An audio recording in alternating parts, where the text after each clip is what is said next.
3, 2, 1. Welcome to the Path Podcast. It's Thursday, December 29th. My name is Tani, and I'm here with Auk. How you doing, Auk? Good. Hey, aloha to you. And aloha to you, and shaka to you as well.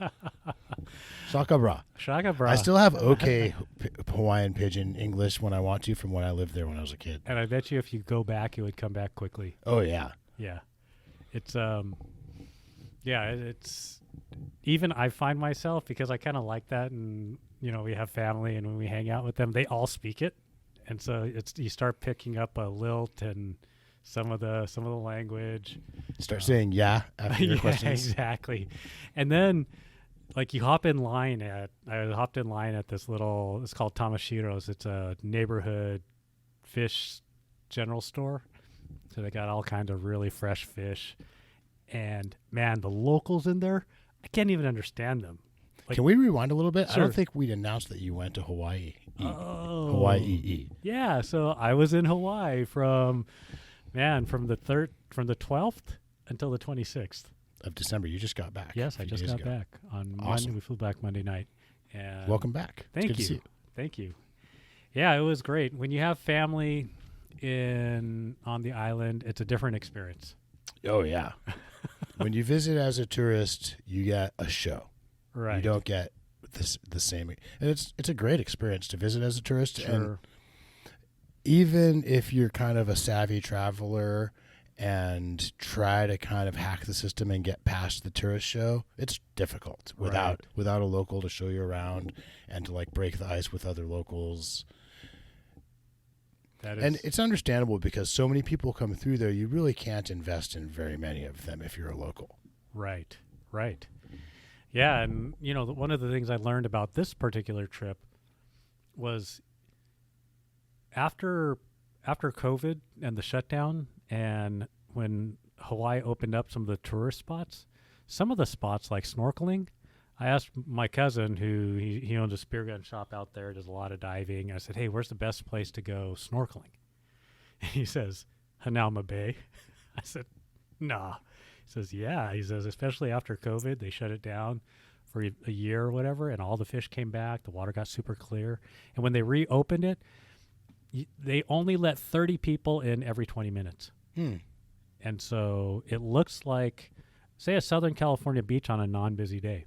And this used to be a zoo. And so we went, got a reservation. You can only reserve 48 hours in advance. Cost $25 a person. But when you've gone all that way and when you got kind of that local knowledge, I said, all right, let's try it. And it was impressive. So I've snorkeled in Hawaii. It's like being in a fish tank. Yes. And that's exactly what it was. I mean, just colors everywhere, fish everywhere. Yeah, the coral, like the shapes of the coral, like little mini coral canyons, all kind of in this protected bay area. So I'm sure there's other spots, but the amount of fish that you see is amazing.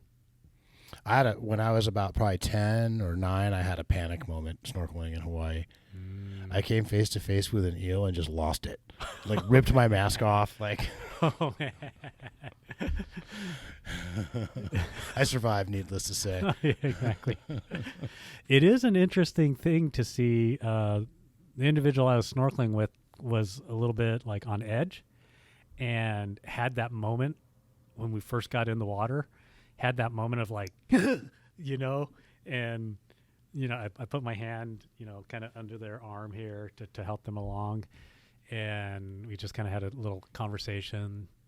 So it's going to be okay. Whatever, you know, don't do that as much as you can, and you're going to be okay. Yeah.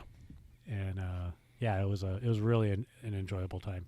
I full panic sprinted back to the shore around the reef and like crawled across the reef and got sea urchin spines in me and stuff. Yeah, those eels have scary faces, and when you're 9 and you're not expecting to see one, I just came face to face with a sea monster. I could imagine that. Yeah, and that kind of applies to mountain biking too, right? I mean, like here in the shop,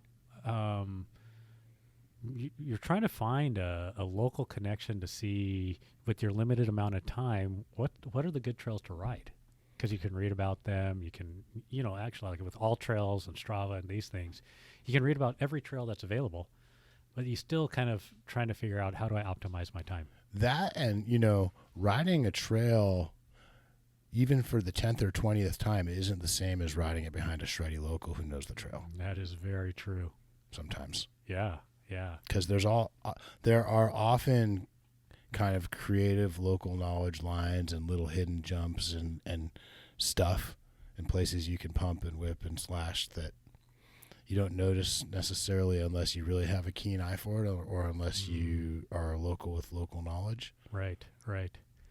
And I had a little bit of that experience. It wasn't with riding. I didn't get any riding in on my trip, but I was so I stayed on Oahu for the most of the time, and then I went over to the Big Island for a few days. We flew in on the day that the Kona side got almost 4 inches of rain in one day. Wow. So we were standing in the pouring rain outside of a little restaurant, historic restaurant over there, and talking to a local and asking them, does it normally rain like this, here? And they're like, not on this side of the island. You haven't seen this rain ever. Can't remember. But I got so back to kind of that local trail feel, I got a tip from Brian here at the shop on the Big Island to go to a place about an hour and a half out of Kona. It's where they filmed Jurassic World, the 2007 version. And so I made that trek over. Totally well worth it. And did this hike. Amazing scenery, otherworldly beauty. And I could see some trails going, into out of the beach area, like once you're down on the beach into this valley. Do you think people mountain bike on them? I don't think people mountain bike on them, but I was definitely uneasy about venturing too far on the trails as a non-local. Yeah. But I think if I had a local with me. Yeah, I do remember that there were times when I ventured off too far on the wrong trail in Makawao as a kid, and someone brandished their shotgun at me. And theoretically, there was rock salt in there, I think, usually. Right. So, yeah, but there's a lot of beautiful places, and kind of that local knowledge is really helpful. Yeah. I actually had friends who claimed to have been shot with rock salt from trespassing. I can see that. Yeah. I could see that. Yeah. So anyways, yeah, that was kind of my holiday, Christmas, if that's your thing, vacation. That's awesome. Yeah, it was really great. Really hectic and a lot of activity, but totally worth it. It's good to be home. It really is good to be home. Yeah. But I also realized, living here in Southern California, I'm pretty sure it has solidified the fact that there's not many places in the world that I'd rather live than Southern California. Like, for sure. Only the non-Southern California locals will get that one. So, yeah, this weather, I mean, it was a brutal, 72 to maybe 80 degrees. And that was the temperature swing from dead of night to heat of day. But you just felt the humidity all the time. Yep. Yeah. That wet bulb temp.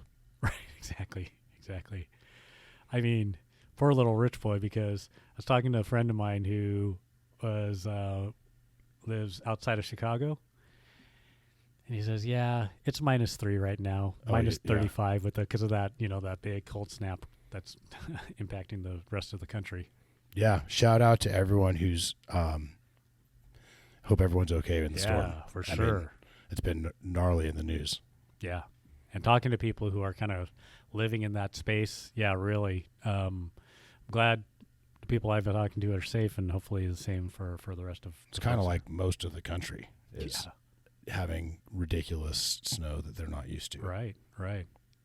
I mean, I heard something like Birmingham, Alabama was bracing for 10-degree weather. It's weird. Yeah. So, yeah. Anyways, good to be back. How are things going with you? Doing well. The holiday light ride went really, really well. That's right. My kids went. Annalie was the self-proclaimed third place winner of the race that was not a race. She was dodging everyone and weaving in and out of traffic. It was kind of terrifying. I was chasing her. Oh no.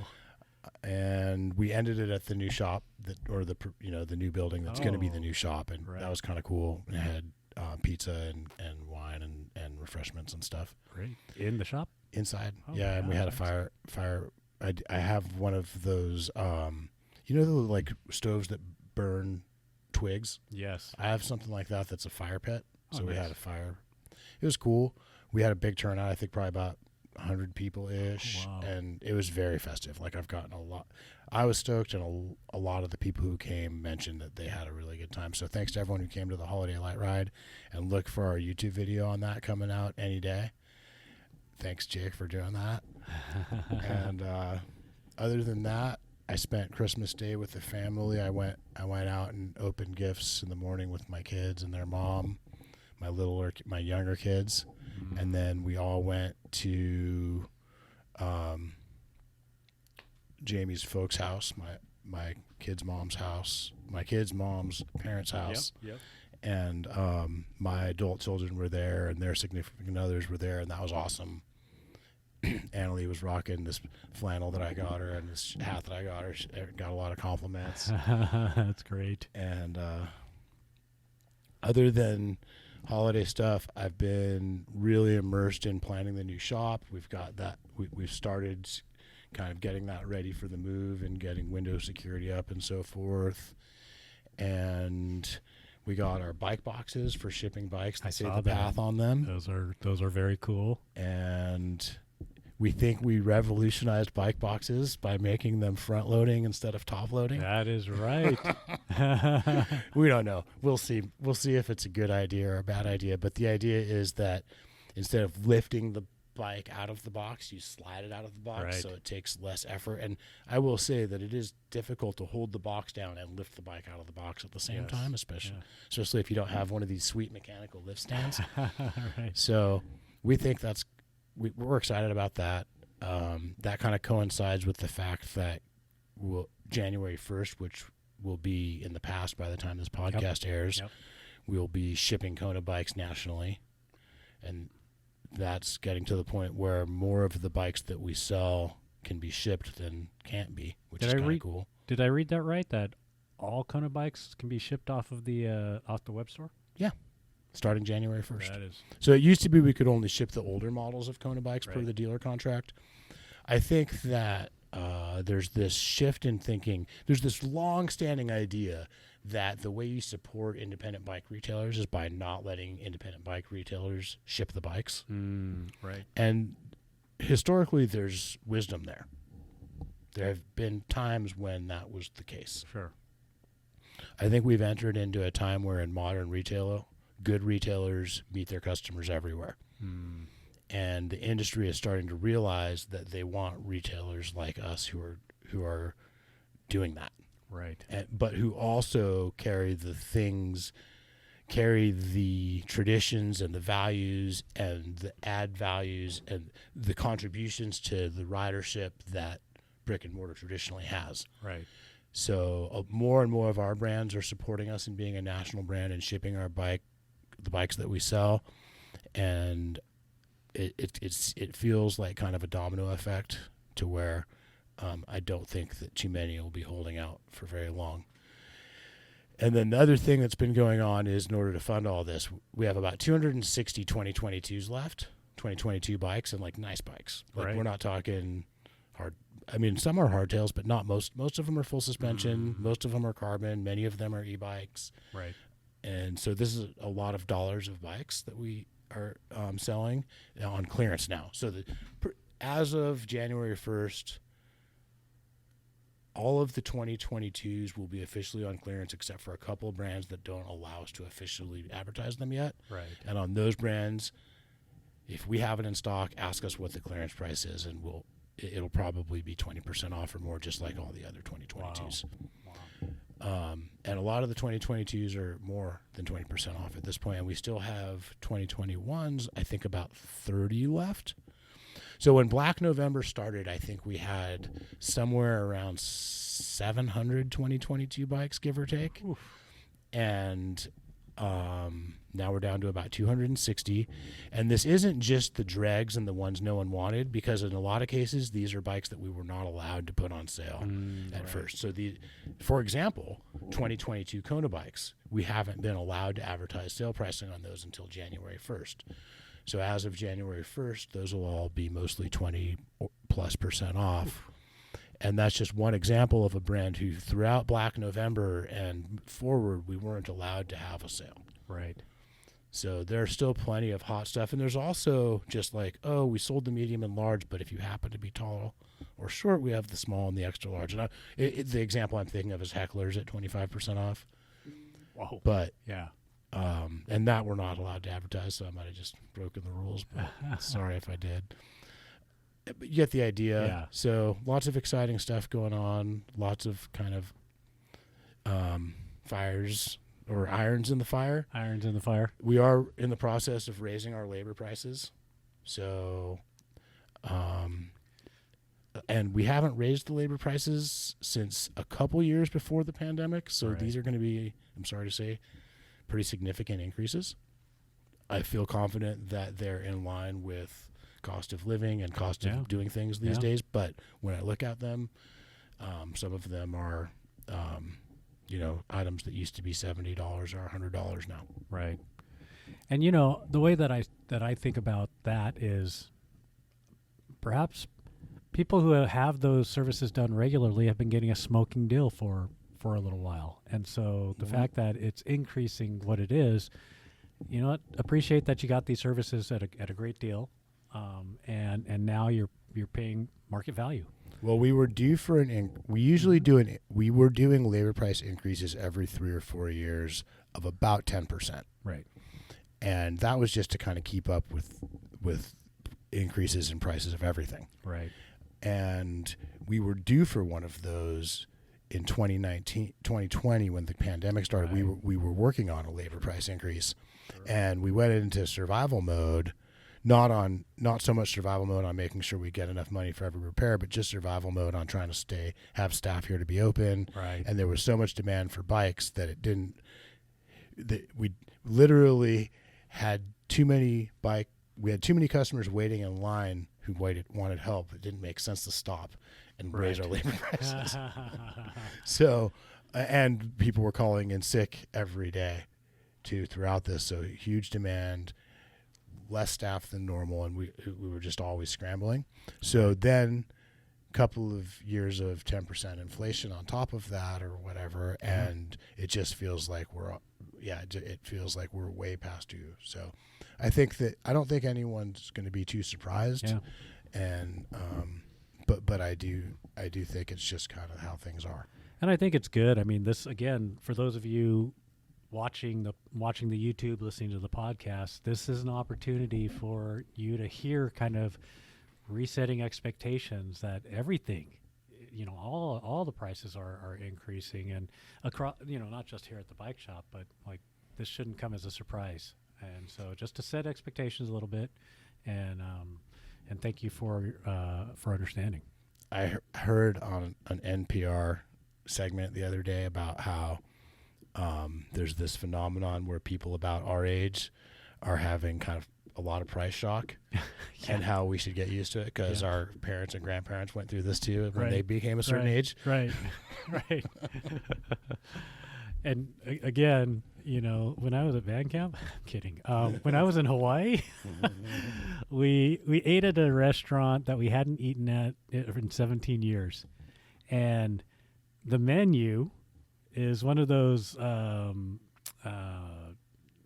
boards where you push the little white letters in. And so the menu at this restaurant hasn't changed, but the prices clearly have. And we had taken a picture of that menu 17 years ago and then taken the same picture this time. And so 17 years ago, like pancakes were, like a few bucks, and now they're $8. And, you could get a steak lunch for, I think it was $13. Now it's $25 or $26. And so when I went and we were sitting down, I thought, man, this feels way more expensive than it was last time. doesn't matter to me. I mean, in the sense that I expected it, because I'm just feeling this across the board for the past couple of years and past year especially. When I saw the picture, it's like, yeah, that's that sticker shock. Yeah. When I opened the Path in 98, I was setting labor prices, and I kind of asked around some shops and some people I knew what the going rate was for a wheel build, and it seemed pretty well established at $25. Yeah. And we charged that for years. Yeah. I think when I first came, it was. And that is a highly skilled job that takes a minimum of an hour to do right, if you include calculating the spokes and prepping the spokes and realigning them properly and de-stressing the wheel and checking the tension on each spoke. Right. After a couple of different phases. Like, that's, if you're really, really good at it and have great equipment and you're really hustling, I could see maybe half an hour sometimes. And that's like with a smooth operation where that's all you're doing and you're not calculating spokes for each one, and you are in a shop environment, you're calculating spokes for each one, Right. and getting spokes out of your selecting spokes out of a stock of spokes. It's not just a flow of spokes. Even is just getting the spokes is 5 minutes. Is what I'm trying to say. Right. That's if you're hustling. Right. And so, for that to be $25 was pretty insane. And I think at that time there was this talk of how we were kind of stuck in 1970s pricing in the bike industry for certain jobs. Sure. And I think we, part of the reason we were stuck in 1970s pricing is because we were also stuck in 1970s attitudes in the bike shops. So some shops, I think, like the Path, provided a higher level of service and a higher level of kind of technical keeping up technically, and realized that we didn't have to charge 1970s prices, but we did have. It's difficult breaking the tradition of being an industry where the mechanics are grumpy. Right. And if your mechanics are entitled and grumpy, it might be hard to charge more than $25 for a bike wheel build, right? Like, especially if that's who's talking to your customers. Right. And breaking the misunderstanding that that it's not skilled labor, or it's just a menial type of work. That's not the case. I really agree. Being a bike tech in a shop like the Path is it's highly skilled, and it's a diverse skill set, and it's not just a skill set with technical things and tools, but it's also a skill set with time management and prioritization and communication and customer service and teamwork. I mean, it is a lot, and you have to be able to, properly bill your work and properly explain it and properly quote it. Yep. And it's all a lot, and the technology changes rapidly. Right. There's a lot of special tools and a lot of special knowledge. I think that being a bike tech, as far as, if you're a bike tech that can rebuild most modern forks and seat posts and rear shocks and build wheels and also do all the other stuff that bike shops do, like align derailleur hangers and troubleshoot creaks and replace every part on the bike and all that, that's a skill set that I see. To me, that is a more difficult level of skill to acquire than a lot of trades. Right. Because in trades, there's that level of knowledge, and then it stays more or less the same for your career, and you don't have to always keep in the world that the Path deals in. Every couple of years, there's kind of a paradigm shift in what it means to, say, be a suspension fork, and the techs have to learn IFPs 1 year, and then they have to learn whatever's after that, and bladders and this and that and vacuum pumps, and it's not just 220s 220 and or whatever 110 and it's an outlet, not a plug. So, well, and speaking of electricity, now there's electronics being built into even push bikes. 100%. So we're doing wiring. Yep. We're doing wiring harnesses. We're doing batteries. We're doing diagnostics. We're doing hydraulic systems. So and on top of that, the whole e-bike. And I think what a lot of that skilled independent automotive tech, that's a hard job too, compared to, say, I think a lot of people don't really think about this, but like if you work at, say, a Toyota dealership, you have to know Toyotas, and that's a lot to know. Right, and every year it's changing. Right. Technology. But imagine if you had to know if every car that came in was a different car with different systems and different kind of value systems, even in how they're laid out. And I mean, crazy, right? Right. Yeah, and that's a good, I like that example because the skilled auto techs, mechanics, they're not making minimum wage. That's a well compensated trade. I think especially these days. Yes. More and more so. Yeah. And so that's, learning and what have you. I put the bike mechanics and tech more analogous to that. And it's delicate. Yeah. So it's also kind of a little more surgical compared to that. Right.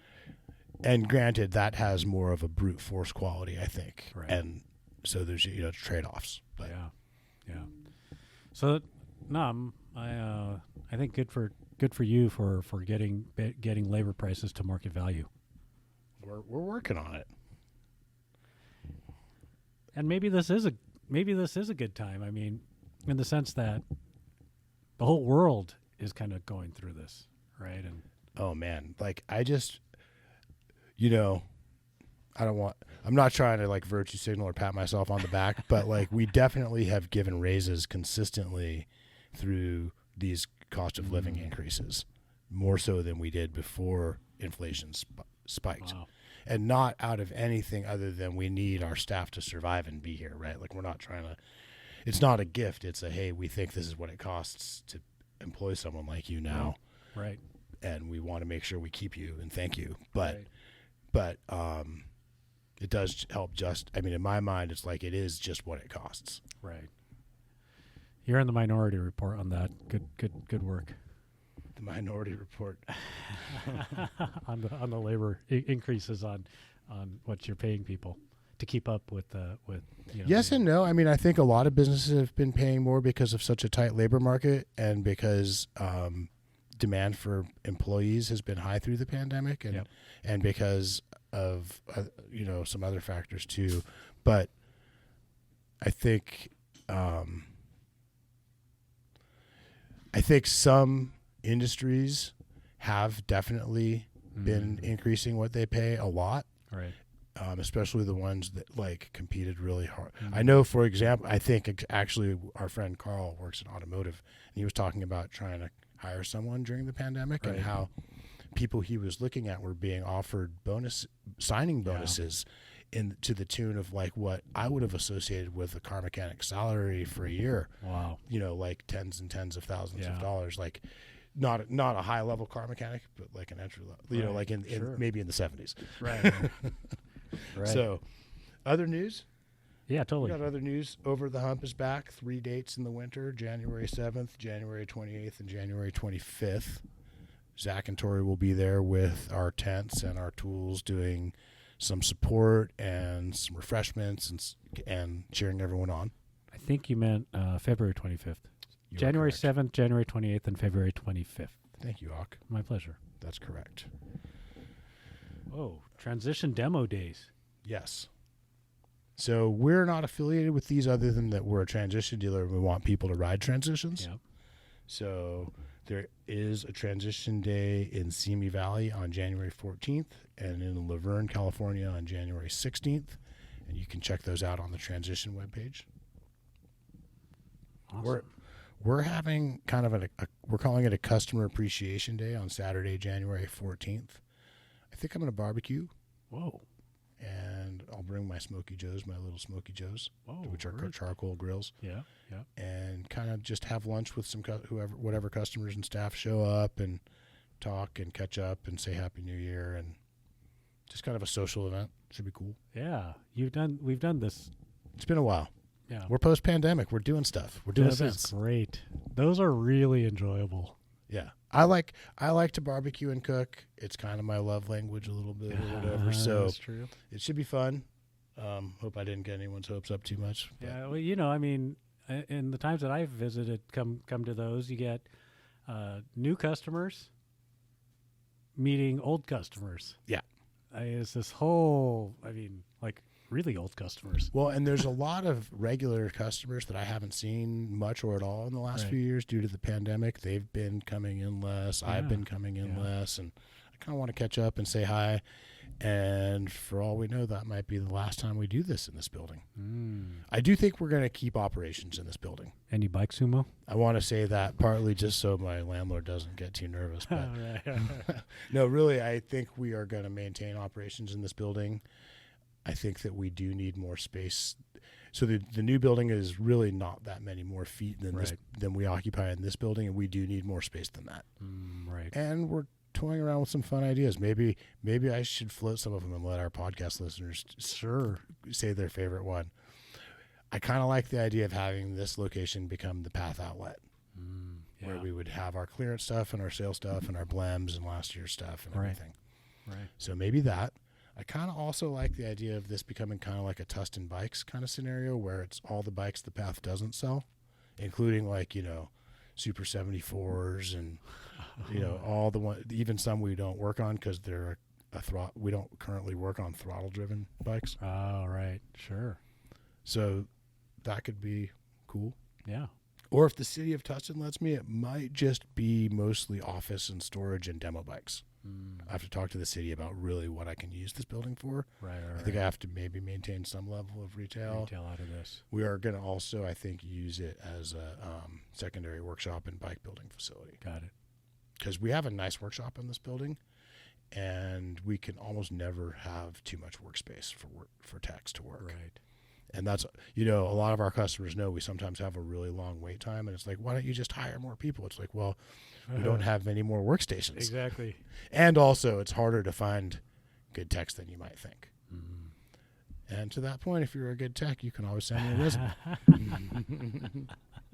Even at times like now where we're cutting hours, a really good tech would always find a home at the Path, I think. Awesome. Yeah, so Customer Appreciation Day, cruise by January 14th. Yep. They kind around noon, lunchtime. Yep. Come by, hang out, bring a beach chair. Hopefully it doesn't rain. Yeah. Shop ride, Dawn Patrol rides back. Oh, fantastic. Every other Tuesday, January 10th is the next one. We are past the winter solstice, so it is getting lighter earlier these days. I love it. Yeah, same. Yeah. Yeah. Also, night rides are coming back. Jeff of Podcast Fame is doing night rides again, starting January 12th, and then again on January 26th, every other Thursday. Yeah. Probably maybe at the luge.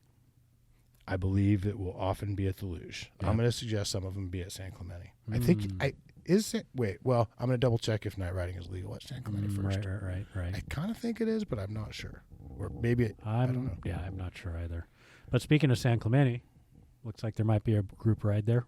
Yes, group e-bike ride Saturday, February 4th in San Clemente. And there's a rumor I might be there. Whoa, cool. If I can ever get my Zip Moto rear wheel to stop leaking air after I change tires twice. Did you check your rim tape? I did. I retaped it today, and it's still suffering for the same thing. And so you've changed tires and rim tape, and it's still leaking. Yeah, is it cracked? Oh man, I hope not. I don't. Where is it so. leaking? It's leaking through one of the spoke holes. Something's going wrong with the rim tape. I know. Is it Cushcore? It is Cushcore. Are you damaging the rim tape while you wrestle with your Cushcore? I hope not. I really didn't think I did. I did the first time, and so that made sense. I'm just going to bring it back to the shop because putting Cushcore on is hard enough, and then you take it off, and then you put it on, and then you take it off. So I've done this twice. I'm just going to bring it by and pay the higher rates to have you guys take care of it well, for me. Come by soon. We haven't raised them yet. Yeah, that's right. Okay. And I did instruct the staff to honor old quotes for up to 30 days if they have. I'm coming tomorrow. And I might actually buy those Saint brakes, too, that I saw on the shelf. Yeah, we got some Saint brakes in, which was like, whoa, we haven't had these in years. I know. I actually really wanted to try the Saint brakes. So, actually, I'll bring my e-bike, have you guys work on the rear wheel to get the rim tape set up, and then put on the Saint brakes. Nice. Yeah. What else you got? So let me see. I got something actually in terms of news still. All right, More news. Go for it. So we activated our Live Oak inventory on our web store. Whoa. And that's a pretty big deal because we have a lot of bikes at Live Oak. And because that store's not as busy as this store. So like say we get something super hot and we get 10 of them and we send 3 to the Live Oak store and the first 7 might sell right away in Tustin and the 3 might take a few weeks to sell in Live Oak. So it's going to kind of increase. It's going to increase how much of our inventory is available to order on the web store by quite a bit. It's also going to make it so that Live Oak locals can buy online and pick up in store. Oh, that's great. Because we've had that ability for Tustin. Right. And we've been letting Live Oak locals do that if they buy online and then just message us that they want to pick up in store. Of course, we oblige them. Mm-hmm. But now they're not going to have to message us. They'll just be able to select that in the cart. That's great. Yeah, I'm excited about that. Yeah. How long has the Live Oak store been around now? Geez, I think it's been 9 years. Oh, my gosh. Coming up on a 10-year anniversary? I think that's accurate. I think we opened that in 2013. Whew. Like we are really coming up on the 10-year anniversary. Yeah. Like later, like fall, right? Wasn't it? Something like that? October. Yeah. I hope. So both shops opened in October. I'm really hoping the new one is not October because that's a long time from now. Right. Oh, man. So, 10 years. Oh, my God. Okay, I'll stop pausing there so Jake doesn't Just have makes to us edit feel that out. old. It does. But okay. So speaking of trying to work on my rear wheel, it is on an e-bike, and I've had to muscle that thing up onto my. I don't think my home work stand was meant to work on e-bikes. Oh yeah, but it holds it. I'm just not sure how many times it's going to do this before it can. It's flexing quite a bit. It is. Yeah. It's probably 15 or 20 years. It's probably approaching 20 years old too. Is it ultimate feedback? It's a park. Yeah. 3 legs? Two legs. Oh, the folded L, yeah. The folded legs Folded or the L legs? Yep. Yeah, man, I would love to get one of these for home. Yeah, they're amazing. Mechanical lift stand? Yeah. Man, that would be awesome. Real game changer. Yeah, I believe it. But what would you recommend for a home repair stand for e-bikes? I don't have I mean, there are some that are rated for it. Right. Not mine, probably. No, probably not. I haven't tested anything really. Right. So I don't have, and I really haven't dug into this question much. So maybe I'll dig into it some more and we'll have an answer on a future podcast. Yeah. I think it's a good question. It deserves an answer. Yeah. I have actually put my e-bike on the Kuat bike rack. The car rack. The car rack. Do you have you have a Kuat NV or Kuat NV? Yeah. The NV is rated for e-bikes. Oh. The Sherpa is kind of not. Right. No, this is the NV, and I think the NV, if I remember correctly, is rated for 60 pounds per tray. Yeah, that thing feels like it's rated for 60 pounds per tray. Yeah.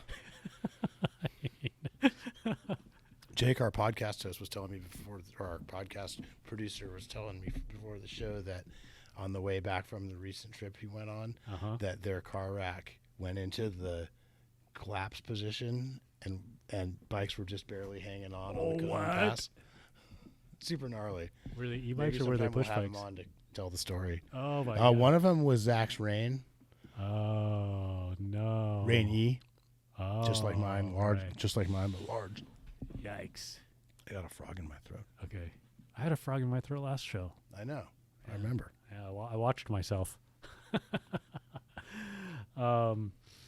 So road trips and antimicrobial clothing often go together. Yeah. And I actually in Hawaii when I was at band camp when I was in Hawaii, oh my gosh, the Patagonia boxers, the synthetic boxers. The boxer briefs or loose boxers? Loose boxers. I need to try those. Maybe Oh I my haven't gosh. tried those. Yeah, I shouldn't say this, but I probably wore them longer than I should have without washing them, but they were amazing. super cool venting, and antimicrobial, anti-stink. Yeah. But I wonder how long that is supposed to last. Well, I'm working on a product, right? We've talked about this a little bit, how I'm trying to work on some different products to bring to market. Right.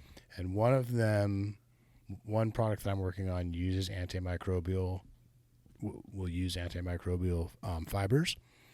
So I'm at the factory meeting with them. All right. And they're talking to me about antimicrobial qualities and how some of them are dipped and some of them are sprayed and this and that, and how most of them are good for, a lot of them are good for 40 washes. Some of them are good for 100 washes. Wow. But what they mentioned is that, and this goes back to your other laundry tips, if you don't dry them, they're good for more washes if you don't dry them in the dryer. Wow. Because I guess you're cooking Yeah. the stuff off. Yeah. More than you're washing it off. Yeah. It's like cooking vegetables. So your antimicrobials will last longer if you use Auk's dryer technique, which I've been using. 10 minutes in the dryer and then hang it. Hang dry. So what do you think? Does it affect the feel of your clothes when you do that method? They're less wrinkly. They're less wrinkly. Are they crunchier, like stiffer to you at all, or they maintain the softness for you? Compared to just hang drying? Or, yeah, so rank the three. So hang drying, 10-minute dry, and then fully dry. Full dry or dry is the softest. Yeah. Hang dry can be a little bit stiff, but your technique lessens the stiffness a little bit. Yeah. I feel like this technique, it lessens it enough that it doesn't feel full crunchy. Do you do the thing where you shake it out real hard? Yep. Yeah. I learned that one from another friend. Okay. And then do you do the thing where you like straighten out the collar and then like line up the seam on the top with the hanger so you don't get the weird little... And then do you grab at the bottom of the shirt and pull it straight? Oh, see, I don't do that. Oh. No, they'll pull at the bottom. But straightening the collar is very important. The lining the little seams, that's important. You don't get the little knobs on and the snapping. And actually what reminded me of that, the other day I was doing this exact thing, and I was snapping the clothes and I was hanging them. And Karen, my wife, says, "What are you doing?" I'm like, "I'm hanging the clothes." She's like, "Oh." I was trying to figure out what that noise was. Anyways, laundry tips, domestic hacks with Tani and Auk. That's right. Yeah, so antimicrobial. Yeah, I don't know. So maybe the lesson to take away here is never wash your boxers. Kidding. Kidding. Sounds like a good plan. All right. Yeah, sounds not gross at all. All right. That was juvenile. Sorry. I think it was good. Okay. I like when you get juvenile. Product? Some product things. Some product things? Yeah. So Shimano is making 6-bolt XTR level rotors. That's cool, right? So if you wanted the really fancy Shimano rotors with the best heat dissipation and everything in the past, you had to go center lock. Yep. And now they're making those in 6-bolt. I'm into it. Yeah. And we're selling them pretty good. That's awesome. There they are right behind you. They are. And Shimano's new packaging, we talked about how the rotor bolts come wrapped in paper instead of in plastic, which is pretty cool. I think that's really good. Yeah. Yep. Good job, Shimano. There's no plastic on that packaging from what I remember. I like it. Yeah, for sure. So, I wonder what the genesis is on the. Why does Shimano have 203 rotors and not 200 millimeter rotors? Right? Is it just kind of an FU to everyone with 200 millimeter rotors? Maybe.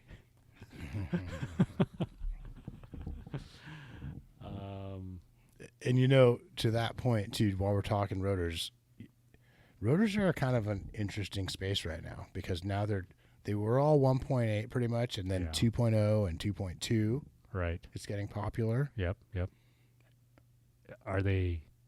Is anyone going thicker? I'm not aware of it thicker than 2.2 off the top of my head. Right. Yet. Right. So the thicker ones are heavier, but they dissipate heat better and seem to work better. or absorb more heat. Yeah. Yeah, I'm all man. So, what are the different applications that you would run that you might use different thicknesses? I think so. Anyone who's overheating their brakes, and I think some categories of people who overheat their brakes are people who do really long descents. Yeah. People who do regular descents but drag their rear brake the whole time. Yep. That's a really good way to overheat your rear brake, because your front brake is a lot better at slowing you down than the rear brake, but it's scarier. So if you just kind of constantly control your speed by dragging the rear brake, you can really heat the rear brake up. Yep. Really big riders. I know a couple of really big riders. I'm gonna turn them on to the 2.2. But really, anyone who feels like regular brakes kind of run out of power on them at some point. Right. When they heat up. Right. Maybe on e-bikes. And I think e-bikes, since they're heavier, push the brakes more, and because weight isn't as big of a factor, it makes more sense to have a thicker rotor. Right. But I think this is also one of those things where e-bikes are pushing the technology that's helping like hard enduro, like big, strong, fast enduro riders, or people who were pushing their brakes without an e-bike. Downhill racers. Yeah, for right. Sure. Yeah. Yeah, they can now run a 2.2 220 rotor. Yeah. Yeah.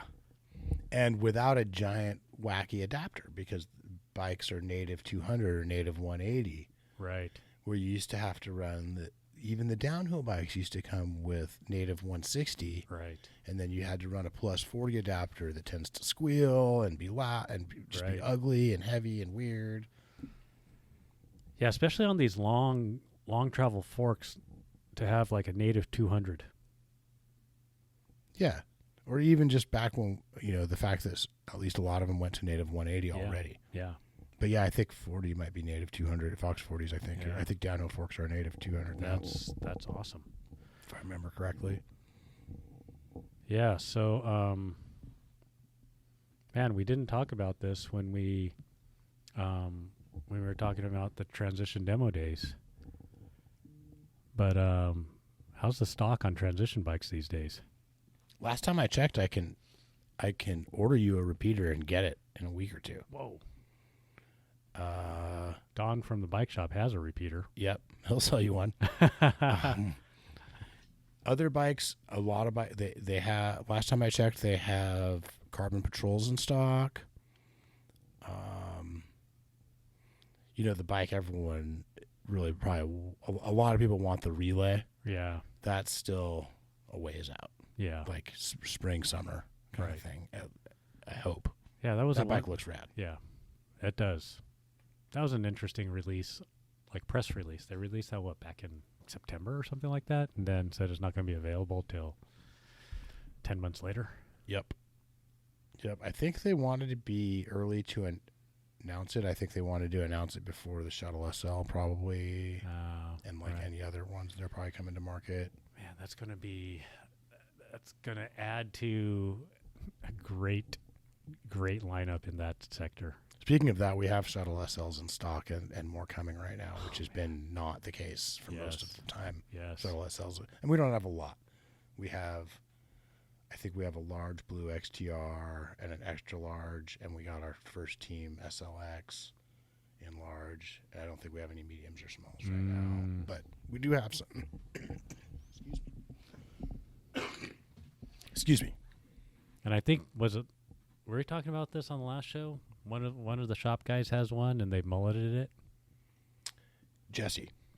Yep. And he's digging it. We should have get him on to talk about that too. And Tom, who buys a lot of bikes from us and rides in Laguna a lot, got one, and he let me know it pretty much rides like his tall boy. Oh. Is he riding it 29? Yes. But he's taking it on, Laguna Ridge and Car Wreck and some of the mentally sensitive, and probably knowing him, probably a lot of the off menu trails too. Yeah.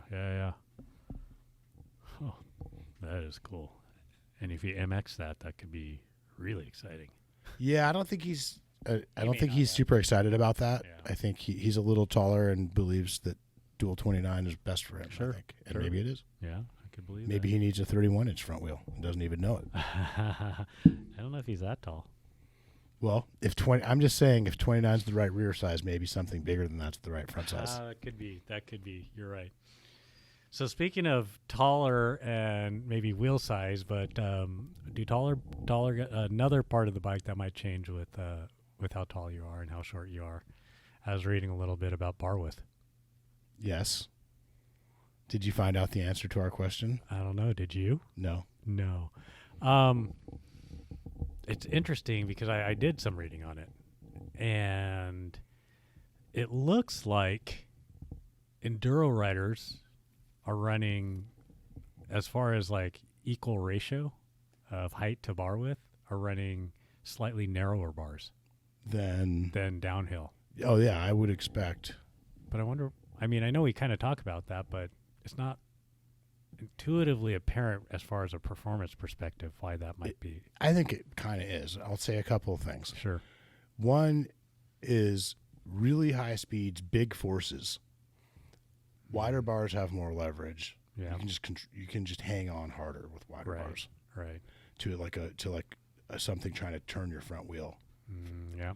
Yeah. Another is that on the downhill bike, you tend to run a position that is very much up over the front end, elbows out all the time. Yep. And in that position, wider bars make more sense than they do kind of back behind. So Say the equal height person The riding in that opposite position, of yeah. that would be back behind your seat with your hands out in front of you. Yep. And you for sure, that's a narrower bar Right. that's optimal for that than up over the bars. Yep. Yep. So I think the more up over your bars you are, the more you would want wider bars. And I also think that the more everything is planned and kind of big moves, the more you might want wide bars, and the more everything is kind of coming at you real quick and twitchy moves and reactions, Right. you might want narrower bars. Sure. So so a 3-minute course that you know every inch of and that you're fully committed on versus say a 20-minute course that is maybe blind. Right. Yeah, I want wider bars on the first scenario. Yeah. I think. Yeah. And that kind of, there's more, maybe less, when you know every single inch of the course, you may not be leaning that bike over like as far all the time, like in an instant. So as opposed to enduro where it's blind. But also wider bars give you more leverage to lean the bike over hard. Yep. Yep. You might not lean it as far over, but that gives you more leverage to Are you do saying that. you won't lean it as far over because Everything is planned? Like, the entry to the corners, to the positions, and so there's. But I think wide bars do lend themselves to the hard lean. And I think the enduro, but looking the farther lean, enduro would lean the bike over farther. Yeah. I don't know about that. I think, for one thing, enduro riders have more flat turns and less bermed turns in some cases. And I think also more time when they're just have to get back behind the seat a little bit. And that's really when you don't want the wide bars. But I think, too, like those downhillers, they have that. There's a couple turns on that course where they lean it all the way over, where their bars almost touch the ground. Right. And I actually I think I can do that better on wider bars. Interesting. Like get my bike closer to all the way flat. Right.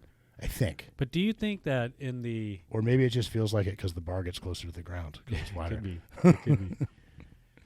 But do you think that the impromptu, unplanned, like lean over that might creep up in an enduro as opposed to the World Cup, the narrower bars allows them to throw that bike down like quicker, twitchier, like I think it allows for a quicker turn of the bars to react to something. Right. And I also think it allows. I also think in enduro there's more there's more hitting trees. Sure. Hence the little narrower is helpful. And I also think that enduro there's more just like sudden, say, turn the bars to the left and twist the rear wheel to the left at the same time and like pick the bike up. Right. And those types of moves I think are easier on narrow bars. Sure. Where you're turning the bar in the air to like muscle the rear end of the bike to like do a little movement. Right. So it's interesting because definitely not all downhill racers are running 800 bars. But more are than enduro. Yep. But it is, yeah. I think part of what I was reading was there's not enough data to be able to say, like, why exactly that might be. Mm-hmm. You know, I think some of what we're talking about definitely resonates. But, yeah. Well, as a bike fitter, I feel really confident in this thing that the more your elbows out Yeah. and over the stem and like chest over the stem, Yep. the wider bars you're going to want to run. Yeah. And you can't just sit in that position in an enduro. You Right. more can just stay in that position on a downhill Right, ride on sure. a downhill bike. Sure. Makes me think about a downhill bike again. Yeah. I think right now I'm running 780s on my regular trail bikes, and I like that width for me right now. Mm-hmm. And I think I would definitely go at least 790, maybe even 800 on a downhill bike. My last downhill bike had 800s on it, and that was at a time when I was running 780s on trail bikes, and it seemed right. I think the stuff I was reading, not many people of our stature are running 800s. I know. Yeah. Anymore. Right. Even on the downhill. Right. Yeah. But that's okay. Yeah. I'm old. My hero is Sam Hill. He for sure ran 800s. That is actually true. I think he still does. Or maybe 780s, if I'm remembering that correctly. But also, too, even looking at, say, like Greg Menard's riding style or Aaron Gwynn's riding style compared to Sam Hill's, I could see them running bars those are big guys with wide shoulders, so they might run wide bar, that influences their bar width. But like relative to their shoulders, they don't have as much of a just committed to staying up over in that one Sam Hill classic elbows out downhill position. Right. And granted, he's not competitive anymore, and they are, right? So, yeah. Interesting question. We'll see how that. But it will be. It is interesting, and maybe if I got a downhill bike, I wouldn't. Maybe I would try it and decide, this feels wide. Yeah. I do remember the moment when for a while I was running 800s on trail bikes. Remember when everyone was? There was a time when we all were. Totally. And I remember when I went back and forth a few times and realized certain movements that worked better with narrower bars. Yeah. But most of them really aren't movements that I do on a downhill course on a downhill bike. Maybe at a bike park. Right. And it depends on the course too. Sure. I think. Yeah. I mean, there's a lot of kinds of downhill courses. Yeah. These trends are interesting, though. Remember when we thought that, because we kept wondering what was going to be too wide and when it was going to come back. We wondered that about bar width. We wondered what would be too slack on the head angle, what would be too steep on the seat angle. Still don't think we've gotten the slackest head angles, but it's slowing down as far as the slack. It's slowing down. It's slowing down. And so not much. I've seen some 62.5s, I think. I have a hard time believing we're going slacker. I kind of timestamp that. My crystal ball says that we're not going to live in the 61 range. I think. Timestamp it. 7/16 on December 29, 2022. Might be true. We'll see. I mean, we've been at the podcasting for, I don't know, it's been 6 or 7 years now, and even in the time we've been podcasting, things have changed drastically. Yeah. Oh, drastically. I think maybe that's a segment we could start. Yeah. I mean, I think that the average trail bike back when we first started the podcast, I'm going to say it was like 68-degree head angle. Yeah, I could see that. I think at the time I maybe had just sold my last tall boy of the generation that had like 69-degree head angles. Yeah. But it was okay because it was a 29er. Yeah. Oh, man. I loved that version of the tall boy, by the way. We still have so many customers who come in with that bike. Oh my gosh! For like their third fork or like the 10th rebuild on their second fork. Oh my gosh. Yeah. That frame was so light and it holds up strangely well. Yeah. That was like a 5.5 pound frame with shock or 6 pound frame with shock, Yeah, I think. Yeah, under 6 pounds, I'm pretty sure. With 29-inch wheels, and like, I don't know how they're still going. Yeah. It is weird how much bikes have gotten heavier too. Yeah, there's only a couple manufacturers that are building frames light enough on these like short travel like aggressive trail bikes that even those are building up at 28 pounds. Moderately priced trail bikes used to be 28 pounds. Like a stump jumper or like a Trance. Right. Or a Tallboy LT. Right. Whatever. Yeah. And I feel like you could build those not easily, but into the mid 25s. Some of them. And these days, that is hard on a downcountry bike. Man, yeah. And I think so. Dropper posts added weight, wider rims added weight, and frames. Tires got heavier, frames got heavier. The frames have gotten heavier, and there's a thing like, no matter what you do to everything else, the frame is just heavier. But some bikes, like the Trance, I think is moving back to that lighter frame. Right. Yeah. Yeah, the Trance, the Spur, maybe the Trail 429. Well, and that's the other thing. The Spur has the flex stay suspension. You know, it doesn't have a pivot at the seat stay or chain stay. You're right. Or around the axle or any of those areas. Yeah. And it just seems more and more like if you really want an under 25 pound bike, you have to go with that style of suspension, which is like, right. I don't know. Spur's a cool bike, but like, I don't love that style of suspension personally. Right. Yeah, I can see that. It's interesting. I was trying to think about other reasons why bikes got heavier just the other day.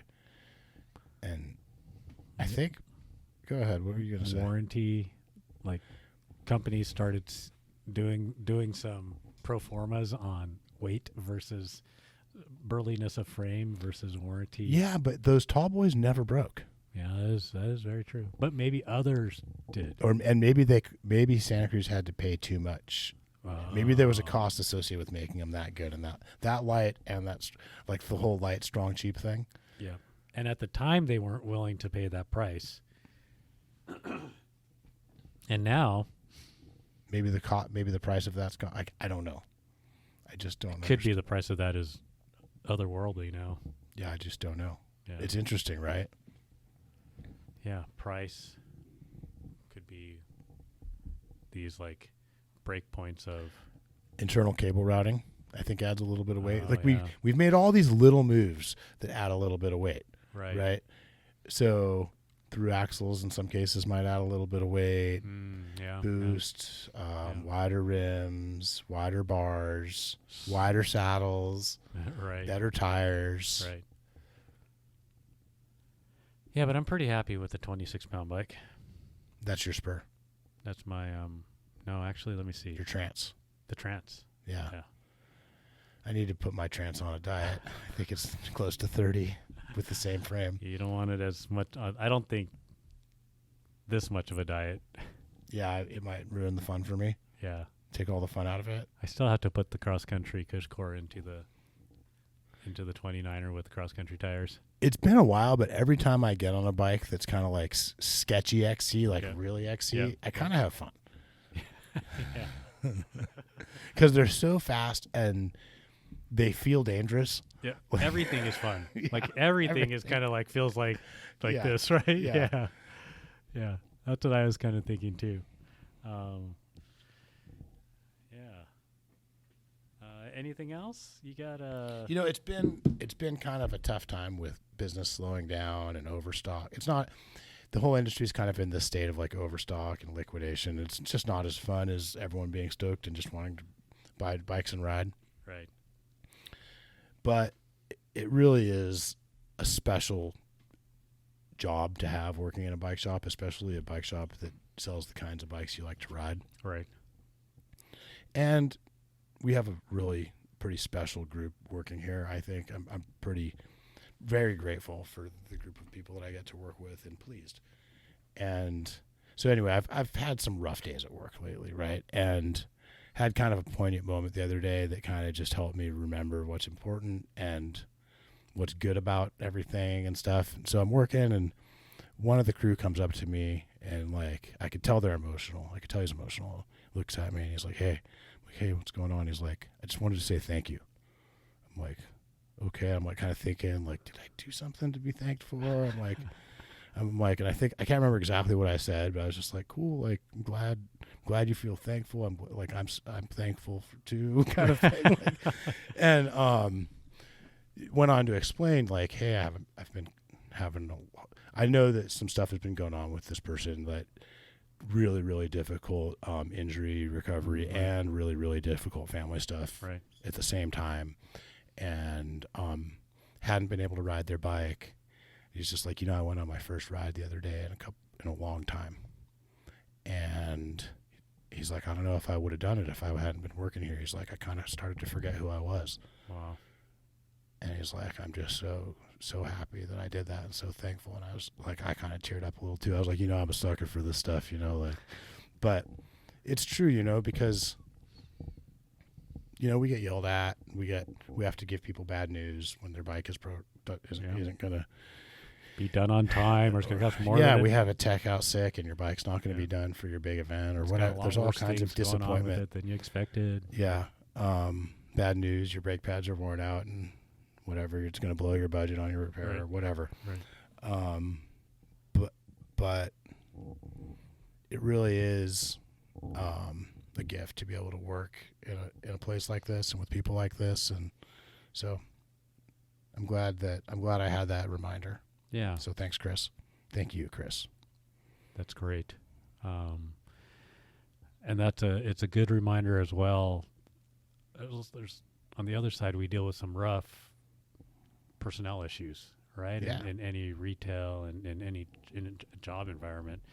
And so to have this type of experience also reminds us, like this is also going on. Yeah. So as my therapist would put it, sometimes people co-regulate with each other, and sometimes people co-dysregulate with each other. Sometimes we have a little of both, but it's nice when it's co-regulation. That's right. Man, that's good to hear, Tani. Thanks, Auk. Is that a podcast? I think it is. All right. Thanks, Jake. Thanks, Auk. Thanks to all the riders and the crew and the vendors. Let's all remember to love the bike we ride.